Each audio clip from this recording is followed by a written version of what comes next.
Hello. In this video, we will show you in detail which expenses, if not managed properly, could likely lead you to be poor for the rest of your life.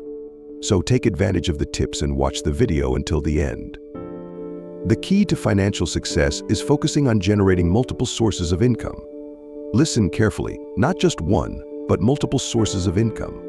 As we educate ourselves financially, we develop an entrepreneurial mindset and come up with business ideas and ways to generate income. Initially, we must pay attention to our expenses and where our money goes. Much of our thinking and money management habits come from our past. In 99% of cases, our journey in the financial world begins with a job and dependence on a salary. But if we are financially smart enough, this job and salary, which for many is a burden, can be well managed to generate capital. You can generate capital like a seed, so you can start making profits, doing business, and investing. Therefore, the ideas we will explain in this video to reduce expenses can be the beginning of a world full of infinite opportunities. It just takes learning to manage your money. These are just a few ideas, but it's your duty to fit them into your own reality and complement them with your own ideas to make them more powerful. Before we start the video, remember that we always leave a unique and exclusive opportunity for you in the first pinned comment to start making from 5 to 30,000 Riyals per month using just your phone and an internet connection. Click on the first pinned comment and check it out now. If you like the video, like it, subscribe, and leave your comment. The expenses that impoverish most people are the following. First, shopping because of promotions. Many people pay attention to promotions with the mistaken belief that they are saving money. But the reality is that in a promotion, money just changes hands and owners. Being rich or poor depends on the direction the money takes. If money mostly flows into your account, then you are certainly on the path to building your own wealth. Second, consuming on credit. There is a very popular phrase among poor people that says if you never go into debt, you'll never get anything. We are sure that very few phrases generate as much poverty and economic slavery as this one. The reason this phrase is so harmful is as follows. When you buy on credit, you pay compound interest. This compound interest makes the receiver even richer and the payer even poorer. Interest is compounded for those who pay it, representing 2, 3, or 4 times the original purchase price. For those who receive it, it means obtaining a benefit of 2, 3, or 4 times the original sale price. The payer and the collector of compound interest determine who stays poor and who gets rich. Third, buying electronics that you won't use. Electronics are there to make our lives easier and more enjoyable. The worst thing for a person who doesn't know how to manage their money is to buy an electronic device that they don't necessarily need to use. Doing so is literally throwing away hard-earned money to buy something that will probably only gather dust in your house. If you buy an electronic device because it's trendy, because everyone has it, or just to treat yourself, and you buy it on credit, you are adding years of poverty and enslavement to your life. Fourth, buying brand name items. Just like buying electronics that you don't use, many brands don't add value or quality to your life. The only thing they do is multiply the cost by 2, 3, or 4 times simply because they are fashionable brands. Buy what you need, what is useful to you, or what makes you feel comfortable, but avoid buying things just because they are a certain brand. I have met many poor and middle-class people who have more money invested in clothes than a rich person has in their bank investments. Fifth, spending on cigarettes. Besides being harmful to health, smoking also damages finances. Just do the math with your country's currency. A pack of cigarettes in Spain can cost 4 to 5 euros. If you smoke 2 packs a week, that's 8 packs a month, so you will pay 36 euros a month for cigarettes. In a year, that will be 432 euros.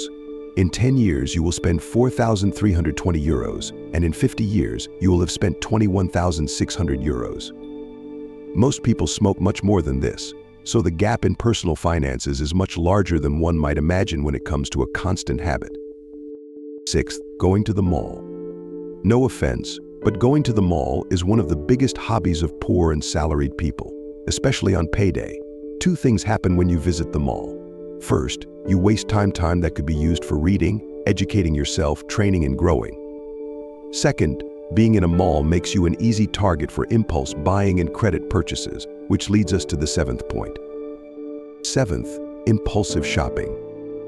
Impulsive shopping means buying something you don't need just to feel the pleasure of having something new. You might feel important through impulsive shopping. The rich get richer because they sell a lot, and the poor get poorer because they buy a lot. Eighth, having a bigger TV or a TV in every room. Visit a poor person's home, and you'll see a large TV compared to their income. Visit a rich person's home, and you'll find the largest library proportional to their wealth. Television is the educational system of the poor and middle class. They are educated with soap operas, reality shows, football, beauty contests, commercials, and then they wonder why they earn so little. Ninth, buying smartphones on credit. Smartphones have 10,000 applications and tools, but 95% of the population only uses them to send messages via WhatsApp, browse Facebook, Instagram, YouTube, and emails, and take photos.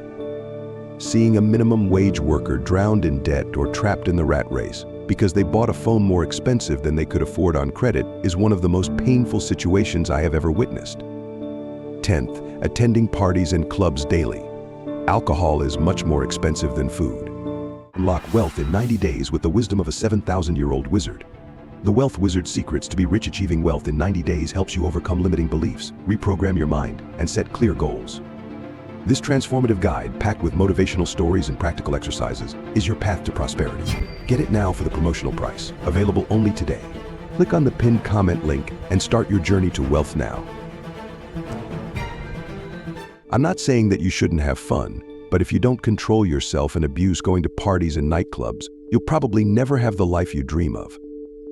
If we take all the money we spend on events and parties between the ages of 18 and 30 and invest just 50% of that, we would probably be rich by age 30.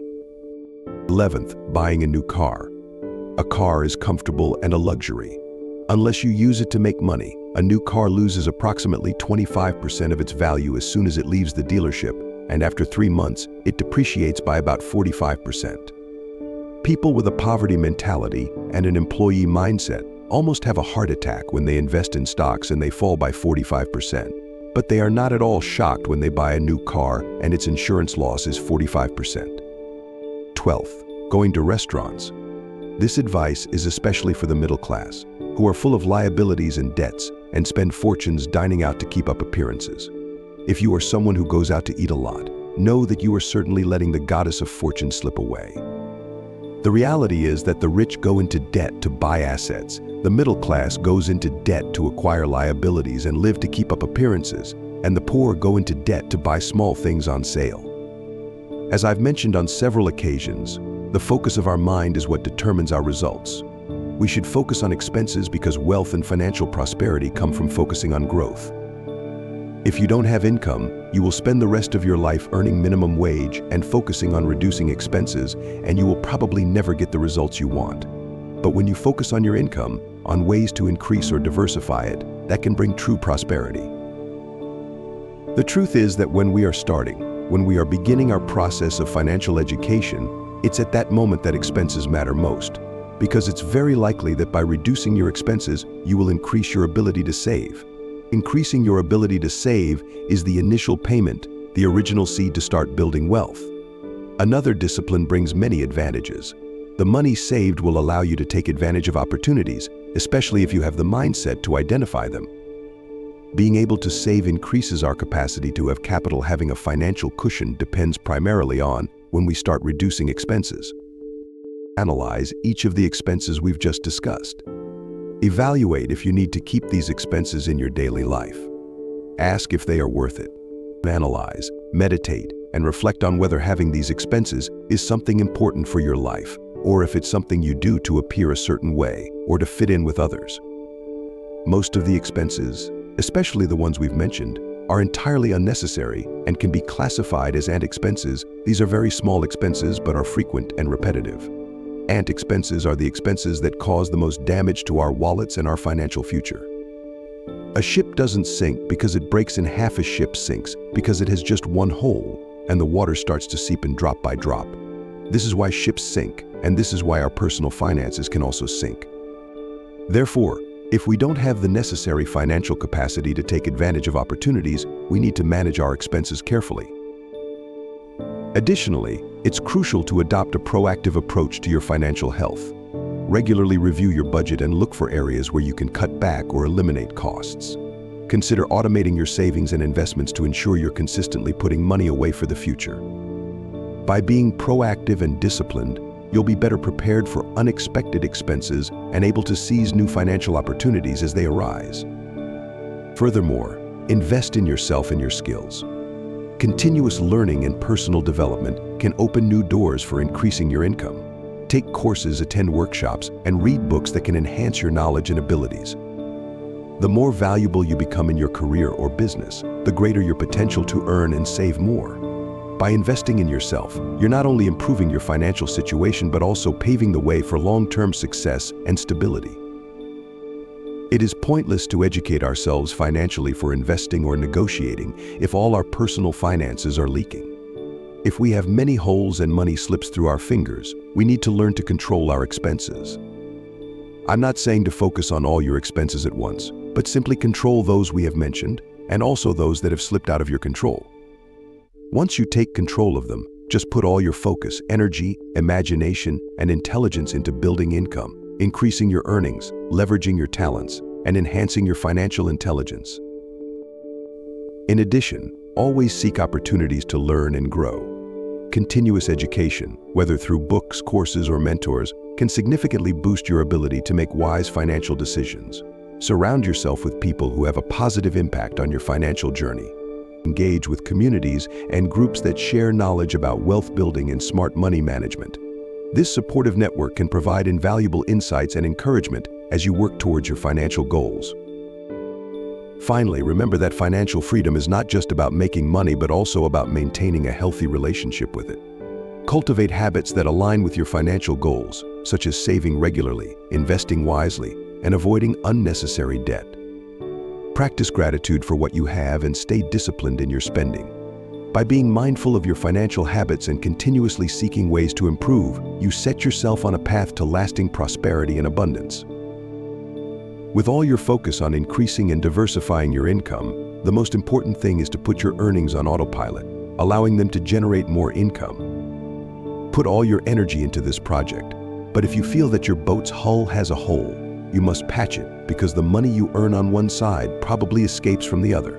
Control your expenses not by being stingy, but by managing them and focus on generating income.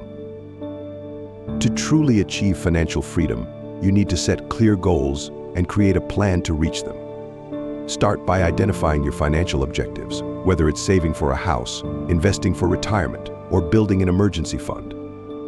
Break these goals down into smaller, manageable steps and track your progress regularly. Staying organized and having a clear roadmap will keep you motivated and focused on your journey to financial independence.